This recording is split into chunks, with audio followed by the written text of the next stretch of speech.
Welcome back to my YouTube channel R Ayurveda. कल हमने बात कही थी मंगलाचरण की। अब आज का टॉपिक है आयुर्वेद का अवतरण। आयुर्वेद अवतरण मोस्ट इम्पोर्टेंट टॉपिक है। प्रोफ लेवल पर भी इसमें से क्वेश्चन पूछे जाते हैं और आयुर्वेद का चरक संहिता में इम्पोर्टेंट टॉपिक है। आयुर्वेद का भी महत्वपूर्ण अंग है।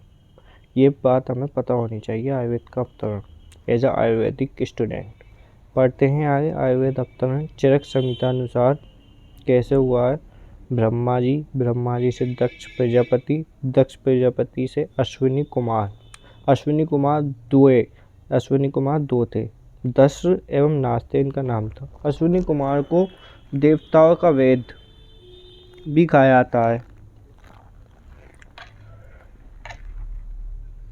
अश्विनी कुमार के बाद इंद्र से भारद्वाज, भारद्वाज से आत्रेय पुनर्वसु, फिर उनके 6 शिष्य।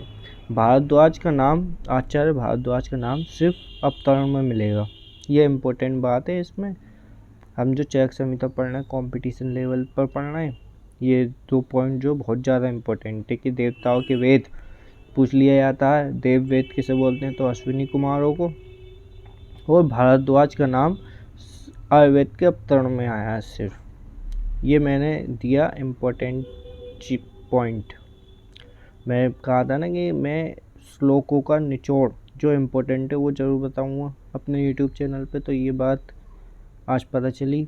आत्रेय पुनर्वसु के 6 शिष्य हैं, अग्निवेश, भेल, जतुकर्ण, पराशर, हारित, क्षारपाणी। अब बात करते हैं आयुर्वेद अवतरण का। श्लोक नंबर 3 है। आप जो है बुक खोल के बैठें जब ये वीडियो देखें या बाद में वीडियो देखने के बाद पढ़ने। श्लोक नंबर 3 है, वहाँ पे एक श्लोक अंश है उग्र तपा ऋषि भारद्वाज के लिए आया है। शक्र एवं अमरेश्वर एक श्लोक अंश है। यहाँ पे शक्र और अमरेश्वर इंद्र के पर्याय हैं। अब बात करते हैं पित्तम संभाषा। पित्तम संभाषा का उद्देश्य क्या था। रोगों से मुक्ति। मैं कह रहा था ना, ये पिछली वीडियो में बात कही थी कि सेमिनार होता है।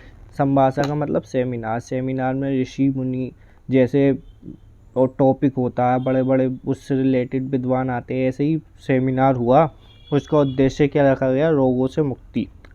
और पिछली वीडियो में संभाषा पे बहुत अच्छी तरीके से टेबल बनी हुई है। टोटल पूरी चरक संहिता में 7 संभाषा हुई हैं, 4 सूत्र स्थान में, 3 शारीर स्थान में, एक सिद्धि स्थान में।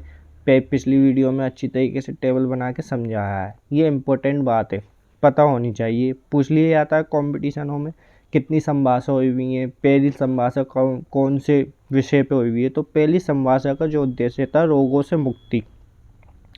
अब संभाषा हुई, सेमिनार लगा, तो सेमिनार ऋषि मुनि आएंगे बड़े बड़े। कौन से ऋषि आए, जो तप, उपवास, अध्ययन, ब्रह्मचर्य, व्रत करने वाले थे।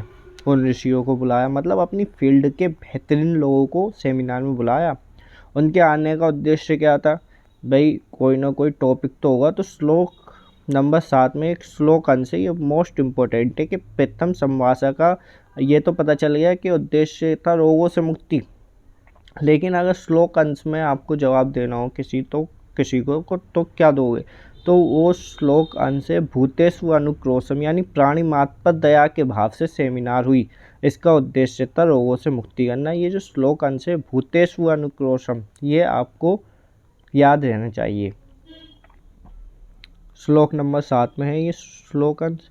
अब संभाषा कहाँ पर हुई, तो वही श्लोक नंबर 7 में एक श्लोक अंश दे रखा है, पार्श्वे हिमवत सुबह, यानी हिमालय के सुंदर भाग में ये संभाषा हुई। बुक लेके ज़रूर बैठें जब ये वीडियो देखें। इम्पोर्टेंट नोट्स बना के मैं अपनी यूट्यूब चैनल पर पढ़ाऊँगा, PDF बनाऊँगा उनकी। अब संभाषा में उपस्थित आचार्यगण कितने थे, 53, यानी 53 लोग इस संभाषा में शामिल हुए। मतलब आप देख सकते हैं कितनी बड़ी संभाषा थी, कितने बड़े लेवल पर हुई है। श्लोक नंबर 15 में दे रखा है, धर्म अर्थ काम मोक्षणाम आरोग्यम मूलम उत्तमम, यानी श्लोक नंबर 15 में संभाषण शुरू कैसे हुई, कौन सा टॉपिक छेड़ा गया, तो वो टॉपिक छेड़ा गया है धर्म अर्थ काम मोक्षणाम आरोग्यम मूलम उत्तमम, यानी जीवन के प्रयोजन पुरुषार्थ चतुष्टय धर्म अर्थ काम और मोक्ष की प्राप्ति के लिए मनुष्य का स्वरूप होना अनिवार्य होता है, मनुष्य का स्वस्थ होना अनिवार्य होता है। थोड़ी मिस्टेक हो गई। जीवन के प्रयोजन पुरुषार्थ चतुष्टय धर्म अर्थ काम और मोक्ष की प्राप्ति के लिए मनुष्य का स्वस्थ होना अनिवार्य है। भाई जब तक आप स्वस्थ नहीं रहोगे, जब तक कैसे इन पुरुषार्थ चतुष्टयों को प्राप्त करोगे। आरोग्य जीवन श्रेष्ठ जीवन के लिए संभाषा की गई। रोगों से मुक्ति के लिए आरोग्य जीवन प्रदान करने के लिए संभाषा हुई।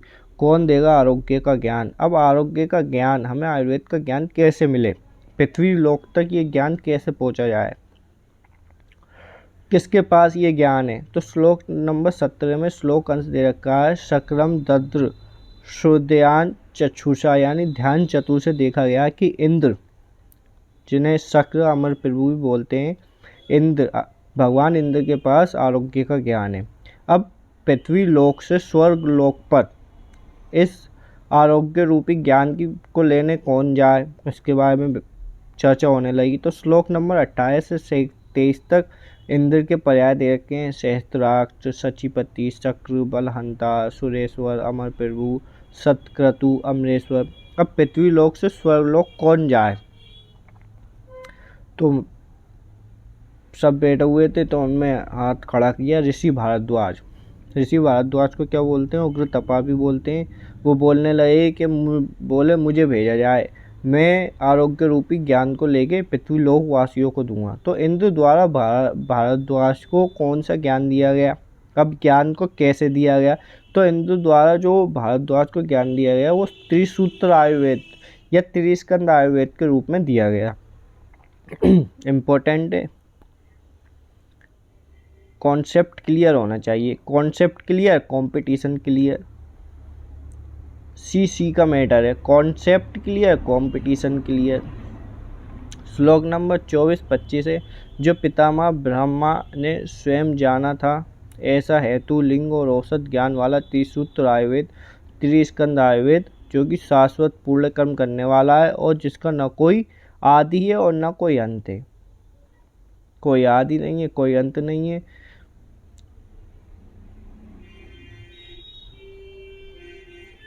अब बात करते हैं त्रिसूत्र या त्रिस्कंद है क्या।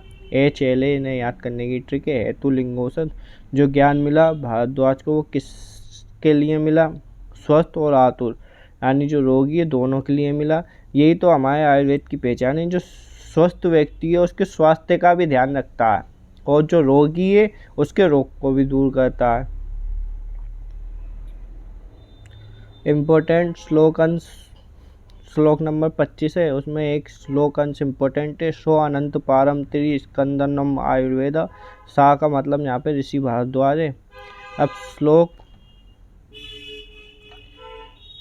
25, 26 व 27 में क्या बात हुई। फिर भारद्वाज वापस पृथ्वीलोक आए और जो आयुर्वेद का ज्ञान भगवान इंद्र से लिया था वो न कम न ज़्यादा संभाषा में आए सभी ऋषियों को सुना दिया।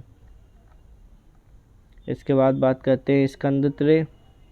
स्कंद त्रय होते हैं हेतु, दोष द्रव्य, त्रिसूत्र, त्रिस्कंद आयुर्वेद, हेतु लिंग औषध। इन दोनों में बहुत ज़्यादा कन्फ्यूजन होता है। स्कंद त्रय HDD ध्यान रखें और त्रिसूत्र HLA हेतु लिंग औषध हेतु दोष द्रव्य। अब यहाँ पे एक इम्पोर्टेंट बात लिखी है स्कंद त्रय, ये वर्ड हमने कहीं और भी पढ़ा है। अभी पिछली वीडियो में आप देखना कहाँ पे पढ़ा है, तो ये रहा रिमेम्बर पॉइंट मैंने लिखा है। स्कंद त्रय हमने अनुबंध चतुष्टय में पढ़ा है। अनुबंध चतुष्टय क्या होते हैं, अभिधेय प्रयोजन स्तंभ अधिकारी।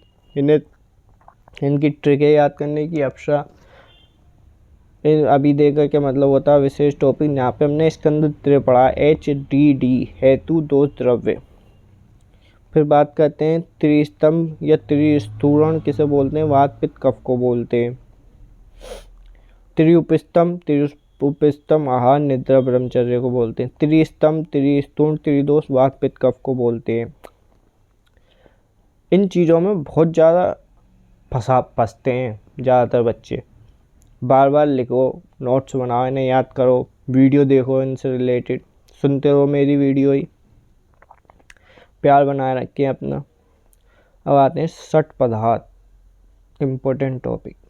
नेक्स्ट टॉपिक प्रथम अध्याय द्विगुण जीवितीय अध्याय का षट पदार्थ है, वो हम पढ़ेंगे। अब षट पदार्थ कौन से होते हैं, सामान्य, विशेष, गुण, द्रव्य, कर्म, समवाय, इनकी ट्रिक भी है, स्वभाव, गुद्रकस, याद करने की ट्रिक।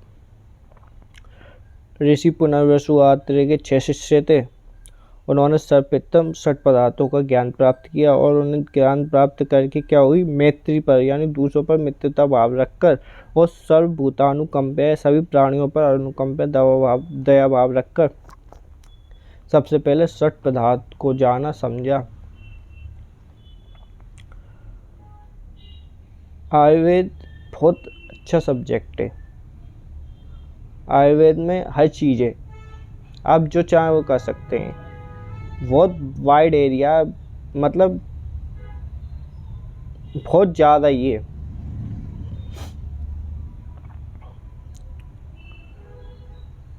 देखते रहिए, पढ़ते रहिए, आगे बढ़ते रहिए। Thanks for watching. मिलते हैं नेक्स्ट वीडियो में।